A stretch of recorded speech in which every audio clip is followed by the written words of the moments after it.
with you got a license for that, for random bullshit that's not really crime, not really threatening the police. I think there's pretty broad-based agreement on that narrative. I would describe the theory a little more from their perspective charitably. Their concept is usually that the government, society at large, has given up on actually policing dangerous people and decided, instead of, building a cage around the dangerous people, you build a cage around the people who aren't dangerous. Right. You're getting there to where I was going. So now let's flip over to the left-wing narrative. Okay, so you have a left-wing narrative that's pretty strong. That it was most exemplified. We're seeing with the now he was in the news twice, but I'm talking about, I think the last time, the Bundy Ranch guy. Yeah, Amon Bundy. Right. So this crazy redneck guy. Last time he got in trouble, him and his buddies basically posted up at a state park facility or something with a shitload of guns, and the FBI didn't go. They didn't go get his guns. Why didn't they go get his guns?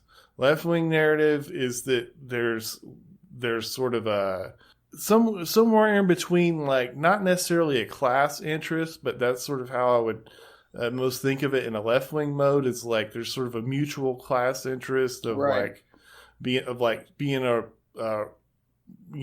rough white guys that like guns and shit, and they just sort of mutually like each other's style, all the way to the government is a white supremacist conspiracy. Yeah. Especially anything involving the police forces and stuff like that. And by the way, so for both of these narratives, you could find like evidence. Well, of course, and that's how these things work. Right. Now we're going to go stupid. So those are the narratives. Now I'm just an idiot. Okay, so in the first case, what about this? You're a cop. Would you rather who's Homer Simpson's neighbor? Ned Flanders. Would you rather go give Ned Flanders a ticket, or would you rather try to arrest a rabid junkie? Yeah, of course. Oh, so it's just what if they're just lazy? Yeah, I would go a step further than that too, and say that it's something that we've talked about a lot. You were pretty ahead of the curve on this one. I got to give you credit about the cordoning off parts of the city or whatever. When they talk about it, that's a reservation for lawless. We've given up on you. You just keep it in there in your little cordoned off area, and we're not going to worry about you anymore. That's not really, you're not doing the people inside that fenced in area any favors. Yeah, we love that YouTube channel, Police Activity. Yeah, and a lot of the if you read reports about police brutality on Twitter and stuff, one of the ones that comes up, people say, they'll say, hey, my stepbrother is outside the house. He's fucking nuts. He's waving a gun around. It's the middle of the night in the ghetto. We called the police, and they waited until like 9 a.m. to show up. Why do they do that? Is it because like they're trying to stamp you down, or they're probably just lazy and or afraid? If you're like, well, would I do that? Like, would I try to put cuffs on some like rabid crackhead? Gee, I don't know. That could get dicey really fast. Most of this stuff, that when people talk about police shootings and police brutality, man, this shit is just straight up propaganda. It is political propaganda, sensationalist nonsense. I'm not saying that the cops don't do that shit sometimes, but if you looked at Vox or half the people that I follow on Twitter, they do not seem to understand that these stories are just straight up propaganda. This is a little too hot, isn't it? Well, so I mean, there's okay, there's people like Sean King just have a career about it. Right. So, but okay, so we can bounce back and forth. So let's go back to the Bundy Ranch. Okay. So the same thing. Go put cuffs on that crackhead. He could have HIV or something. I don't know. Maybe I might not do that. Let's wait a couple hours till he passes out. Go to the Bundy Ranch. Go get that guy's guns. Go get that guy's guns. I would be thinking about my salary. See, this is one of the reasons why the military is totally different than the police. Because in the military, you can be ordered. You are a resource, and they'll send one guy up the hill before they send the unit. And that one guy, you could be sent to draw fire. You can resign or you can not do it, but you can be sent to die. In cops, it's like, I don't know about that. I don't know if I want to go do that. Maybe we'll wait a little bit. So that's the heart of the matter right there, isn't it?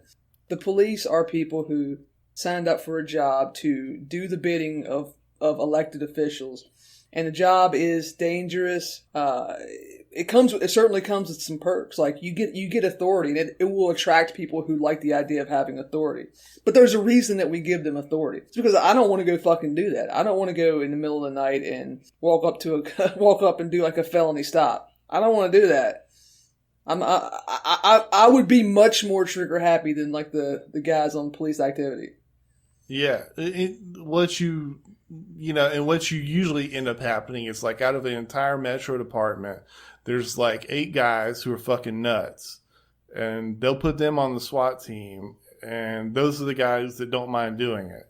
It's just important it's important for people to understand. You can't think of the police as like a living thing, like it's like a creature, like the police, and the police is doing this and the police is doing that. They're quite literally following the orders of the town, town councils, city councils, state, whatever. And this is easy to see, like when they had those ICE protests in places like Portland, they told the cops, hey, just let the hippies do whatever, and the cops did because that's their job.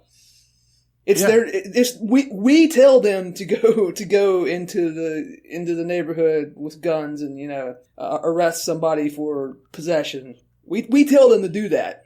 They're not. I don't think there are very many cops who are just itching to shoot people because they're insane. No, they're itching to shoot people if they're scared. Before we did this podcast, I had a much hotter angle on this, and I wanted to chill that out. But the angle was this: I was going to say, how do you revolt? It was going to be how to revolt against the government.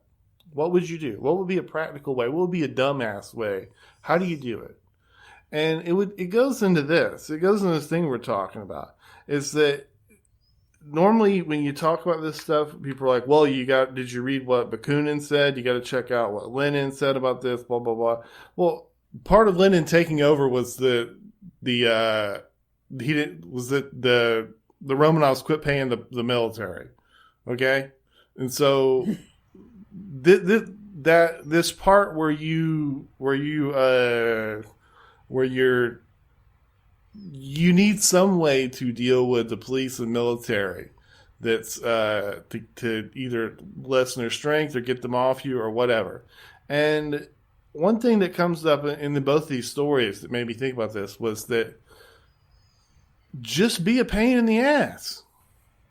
Just be a fucking pain in the ass. I think this is going to be something that here's what I think we have this dynamic that's sort of it's building. It keeps getting more and more in all the Western states where we have these extremely strong institutions. Like, you can get elected mayor, you can sign a piece of paper that says, go get all these guys guns or shit like that. But like the the want to in the institutions, like people don't really believe in the sacred juices behind the institutions anymore. But the institutions are still super strong.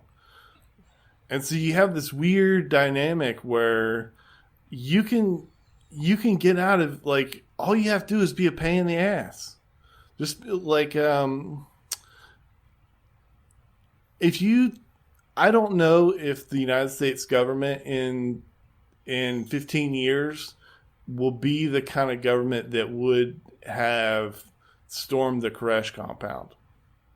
Well, I think things like that are fall in a certain period in the lifespan of a government, where that you're still strong enough that you can do things like this, but you've passed the point where you're not quite smart enough anymore to understand why you shouldn't do it. If that makes sense.